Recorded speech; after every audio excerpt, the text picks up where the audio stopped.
Chers auditeurs, bonsoir. Donc, nous sommes aujourd'hui en compagnie de Bérangère Roux, que je tenais vraiment à interviewer pour connaître un petit peu le parcours du combattant qu'elle vit en ce moment, par la création de son entreprise. Donc déjà, bonjour Bérangère. Bonjour Dominique. Alors déjà, je voudrais que tu nous expliques un petit peu qui tu es, d'où tu viens et qu'est-ce que tu as fait jusqu'à présent. Alors, ma vie, mon œuvre.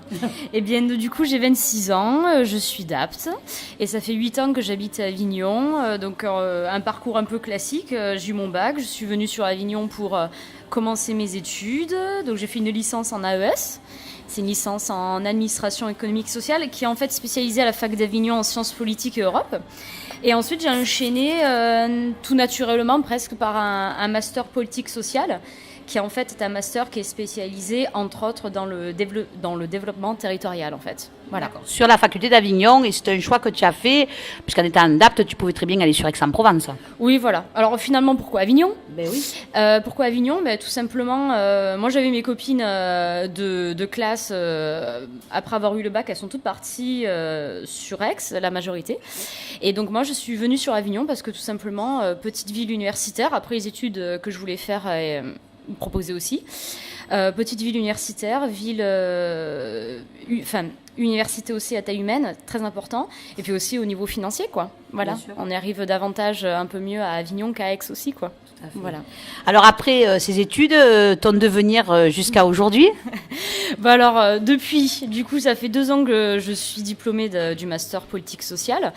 Et donc, en septembre, j'ai fait ma soutenance. Et fin septembre, j'ai eu mon premier poste qu'on m'a proposé en tant que chargée en développement du projet Ville Campus, qui est un projet en partenariat entre le Crous et l'Université d'Avignon. Donc je suis passée de l'autre côté, en fait, voilà. Et en fait, c'est un projet qui permet d'améliorer et d'accompagner les nouveaux étudiants, les primo-arrivants, dans leur nouveau milieu de vie, pour qu'ils réussissent et surtout qu'ils n'abandonnent pas leurs études et qu'on puisse leur expliquer en fait les services qui sont mis en place pour eux. Voilà, donc j'ai fait mon CDD. Il s'est terminé, ça a duré 1 an. Et j'avais l'occasion de renouveler ce CDD et j'ai refusé en fait. Parce que je fais partie de cette génération Y, les millennials, qu'on appelle aussi, qui ont besoin aussi de trouver vraiment une vision particulière dans son travail, une émancipation aussi. Et c'est un travail dont j'ai adoré, mais je ne me voyais pas forcément continuer. Et du coup, depuis presque 1 an, je travaille avec mon associé qui est Alexandre Granier, qui est aussi un ami de longue date que j'ai rencontré pendant mes études aussi, qui a fait des études totalement qui n'ont rien à voir avec les miennes. Il a fait des études en géographie. Et donc, en fait, nos études entre l'aménagement du territoire et le développement économique nous a permis de vouloir, en tout cas, avoir le souhait de créer une entreprise. Donc actuellement, parce que je connais un petit peu votre projet, on n'est pas là pour divulguer le projet parce que pour l'instant il est top secret, on va dire ça. Oui, pas officiel parce qu'il n'est pas protégé. Tout à fait, oui. Il n'est pas protégé et que c'est bon dans le. Il est bien avancé. Voilà, bien avancé, bien évidemment, et qu'il est dans le secteur donc des nouvelles technologies en fait. C'est ça, oui. Nous en fait, ça sera une entreprise qui va être focalisée sur des créations d'applications mobiles. Donc on va être éditeur en solutions de géolocalisation dans le domaine du géomarketing. Alors, le géomarketing, c'est une branche du marketing qui consiste en fait à analyser les comportements des individus économiques tout en tenant compte de notions d'espace. C'est-à-dire qu'en fait, on va essayer, et on analyse déjà le comportement des personnes sur un territoire, et aussi, c'est surtout mettre en avant les forces qu'on a sur le territoire avignonnais, dans le département, et dans les départements qui sont autour d'Avignon. Et c'est vraiment pour mettre en avant les structures économiques, et parce que le Vaucluse, si on parle que du Vaucluse, c'est quand même un beau département aussi. Avignon est aussi une très belle ville qui met en avant aussi ses talents, mais nous, on veut encore plus mettre en avant ces talents-là. Pourquoi pas aussi les jeunes, avant tout. Et nous, le but, c'est dès que l'entreprise sera créée, et ça devrait arriver incessamment sous peu. Ah ben, je l'espère, parce que depuis le temps, là, je brûle d'impatience. C'est ça. Merci Dominique. Et en fait, nous, le but, c'est de rester sur Avignon, de pouvoir aussi embaucher des jeunes qui sortent de l'Université d'Avignon, parce que moi et Alexandre, on a beaucoup de copains qui, après avoir fait leurs études, après avoir fait un stage, trouvent un boulot ailleurs, en dehors d'Avignon. Et c'est ça. Et s'ils en trouvent. Oui, s'ils en trouvent déjà. Et c'est ça aussi qui peut poser aussi problème par rapport à l'Université d'Avignon finalement. C'est-à-dire c'est une belle université, il y a des bons cours qui sont donnés, on a de bons professeurs, mais les cerveaux en question, ils partent, ils restent pas. Peut-être parce que c'est le territoire qui est peut-être trop pauvre malheureusement en emploi peut-être. C'est ça. Bon après on va tomber sur des questions très politiques, mais bon la science politique c'est la science de la cité aussi. Donc il faut essayer de remettre ça en question. Et nous on espère de par notre travail, d'essayer de revoir cette chose-là, de revoir ce territoire-là, ce local-là, avec toutes les questions sociétales qui sont aussi présentes, ses habitants, les forces, faiblesses. On espère un peu aider ce territoire-là, mais notre but, c'est de rester. Hein. Alors, la question, entre l'émergence du projet au jour d'aujourd'hui, enfin, au jour d'aujourd'hui, ça ne se dit pas, mais à aujourd'hui, vous êtes à combien de temps ? Une année, une année et demie, grosso modo ? Nous, ça va bientôt faire 1 an avec Alexandre, déjà. Voilà, ça passe pas mal. Et puis, en fait, en même temps, depuis 1 an, on n'a pas perdu de temps. Voilà, ça a été beaucoup de revirements de situation, des rencontres aussi qui nous ont permis aussi d'avancer. Peut-être le destin, peut-être qu'on peut parler de destin aussi. Mais en fait, en premier abord, en octobre dernier, en 2016, on a pu participer aux entrepreneuriales qui est organisé par le réseau Entreprendre. Alors qu'est-ce que c'est ? C'est un concours, en tout cas un accompagnement qui est proposé pour les étudiants ou ceux qui viennent tout juste de sortir des études pour leur expliquer comment on crée une entreprise. Voilà, quels sont les outils, comment faire une étude de marché, sa commercialisation, partir d'une idée et essayer de la créer jusqu'à la fin de l'accompagnement, qui dure 5 mois en fait. Mais rien ne nous oblige à être chef d'entreprise en mars, voilà. Mais en tout cas, on sait qu'on a les bases, on sait qu'on a le réseau et on sait vers qui se tourner aussi si on a besoin de quelqu'un. Voilà. Alors, là, actuellement, donc, vous avez bien avancé dans votre projet, ça c'est sûr et certain. La question, surtout, et c'est pour ça que je voulais à tout prix t'interviewer, que nous en parlions, le parcours du combattant, quand on s'appelle Bérangère Roux, oui.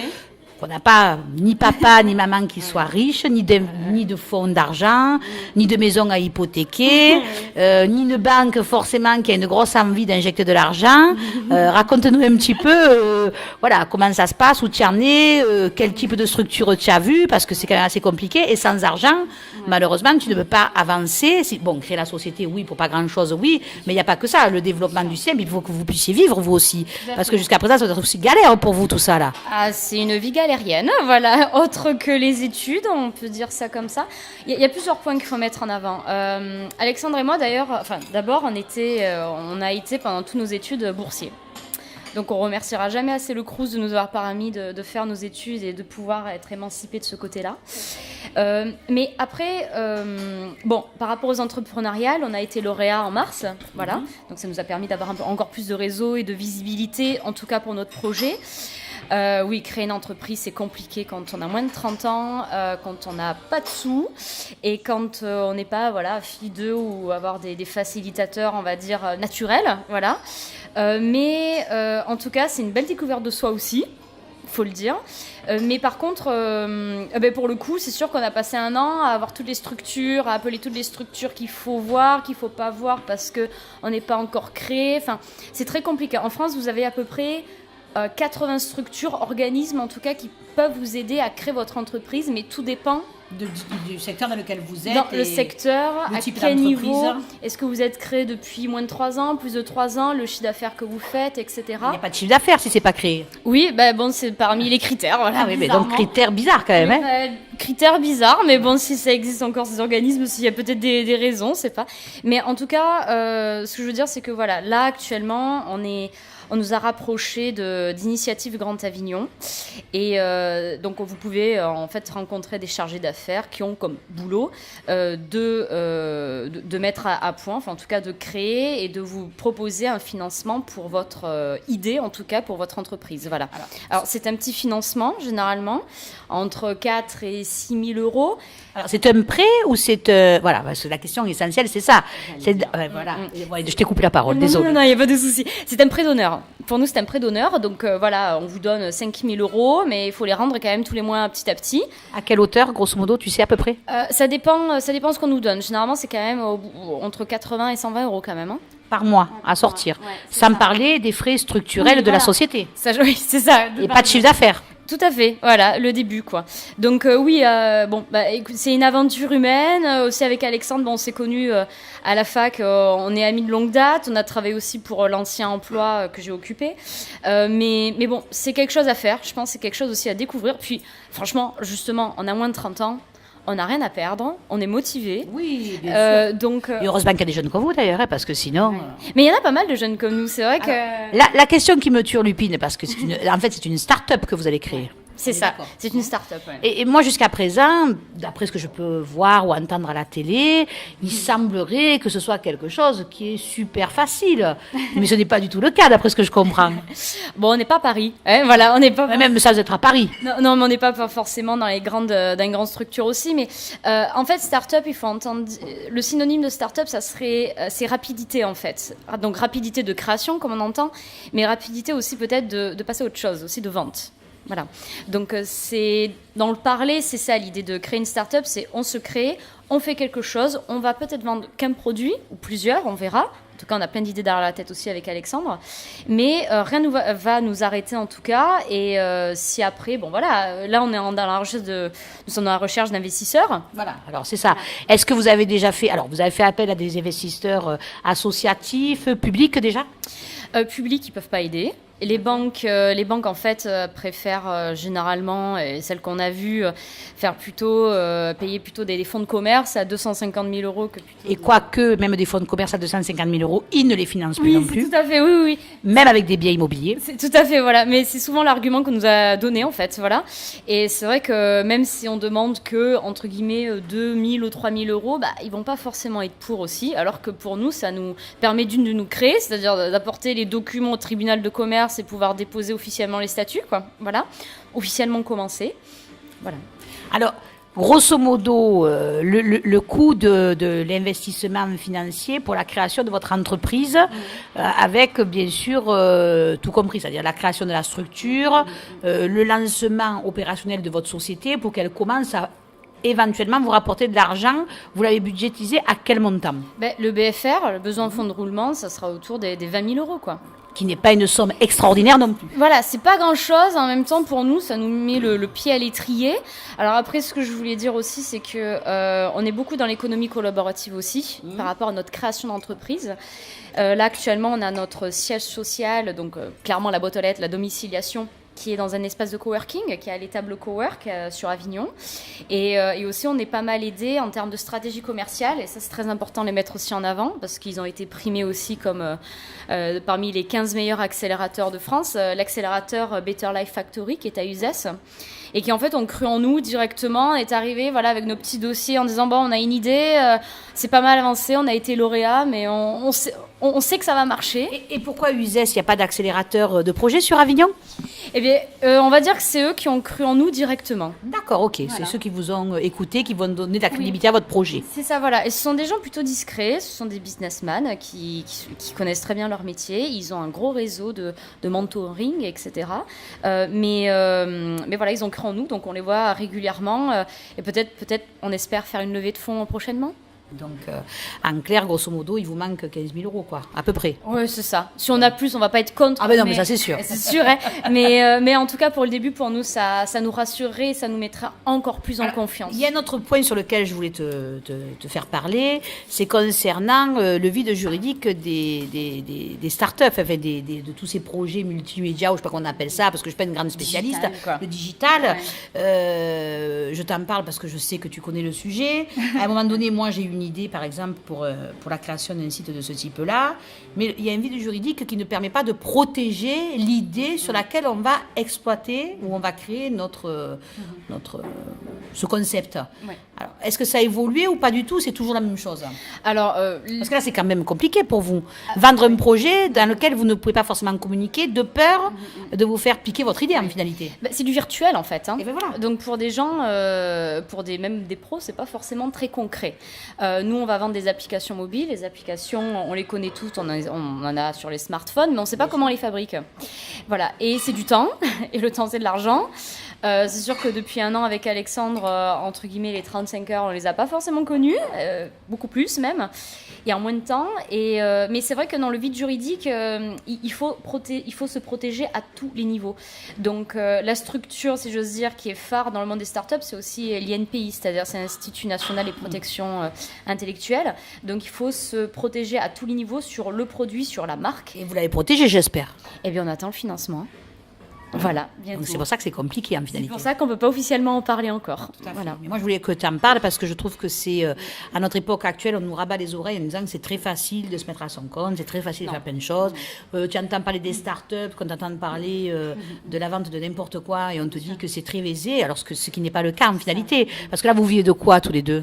On vit de motivation, on va dire ça comme ça. Oui, bon, après, il faut payer son loyer quand même. Tout à fait. Eh bien, on a les petits boulots à côté. Alexandre, il est veilleur de nuit, donc à partir de là, au niveau de notre planning à nous, pour s'organiser, c'est compliqué aussi, parce que tout est décalé. Moi, j'essaie de donner quelques cours à côté, en économie, en sciences politiques aussi. Donc, c'est la débrouillardise, hein. C'est la débrouillardise pure. Donc c'est quand même pas évident. Ah oui, il faut croire à vraiment notre projet. Hein. Voilà. C'est pour ça que vraiment je voulais faire ce sujet pour peut-être éveiller, non mais c'est vrai, les consciences, peut-être des décideurs politiques qui peut-être nous écouteront ou nous écouteront pas, j'en sais rien. Oui. Mais une chose qui est sûre, c'est que c'est pas si aisé que ça, à 26 ans, de se lancer dans une telle aventure. Non, c'est pas facile et d'autant plus que, en fait, je vais être la présidente de cette entreprise-là. Moins de 30 ans et être une femme aussi de 26 ans, on a encore un petit peu des phrases sympathiques. Gros clichés. Alors, c'est pas une généralité, mais j'ai pu autant entendu des gens dire, bon, on est très heureux pour toi, bonne chance, quoi, voilà. Quelque chose de bienveillant. Puis d'autres, disons, une femme de 26 ans... elle n'a pas d'autre priorité dans sa vie que d'être à la tête d'une entreprise. Qu'est-ce qu'ils veulent que tu fasses? Un bébé peut-être? Je pense que c'est ça, ventre, voilà. Métier, ventre. Mais non. Et là, je leur dis, écoutez, non merci. Et puis en même temps, je les remercie de les rencontrer parce que je suis un peu têtue. Alors du coup, ça me donne encore plus envie de leur prouver le contraire. Voilà. Et puis on va leur prouver que tu es capable de faire bien plus que ce qu'ils peuvent croire tous, non? Tu crois pas? Tout à fait, lors d'une prochaine interview peut-être, non? Bien sûr. Quand tu seras bien avancé, on dira... le nom de l'entreprise, tout à fait, évidemment, voilà, et le sujet de prédilection, puisque moi je le connais et je ne le divulguerai pas du tout, mais je sais que c'est... On peut le dire, le sujet de base, ça sera le biotourisme. Voilà. Et je pense que c'est un très très beau projet, et j'y crois volontiers, et c'est pour ça que je voulais à tout prix que Radio Friendly prenne connaissance de tout ceci, nos auditeurs également, et surtout que tout le monde prenne bien conscience que rien n'est aisé dans la vie, et encore moins en 2017, malgré ce que l'on peut nous dire à droite et à gauche. Non. À droite et à gauche, je ne parle pas de politique, hein. Soyons bien clairs. Tout à fait, ouais. En tout cas, merci pour cette interview. Merci à toi, Bérangère. Bon courage à tous les deux. Merci. Et écoutez, les chers auditeurs, si parmi vous, il y a quelqu'un qui croit à un projet de ce type-là, n'hésitez pas à nous contacter. On vous mettra en contact avec Bérangère. On est sympas. Ouais, ils sont sympas. Et puis, je pense que c'est des jeunes qui méritent un coup de bol. Et honnêtement, je pense que le projet est quelque chose de très viable, de très intéressant, non seulement... pour eux, mais également pour le territoire vauclusien, gardois, et peut-être même Drôme, hein, parce que ça peut avoir une étendue qui peut être très différente. Et je pense que tout le monde gagnera dans cette histoire à une belle mise en valeur de notre territoire. Merci Bérangère, à bientôt, au revoir.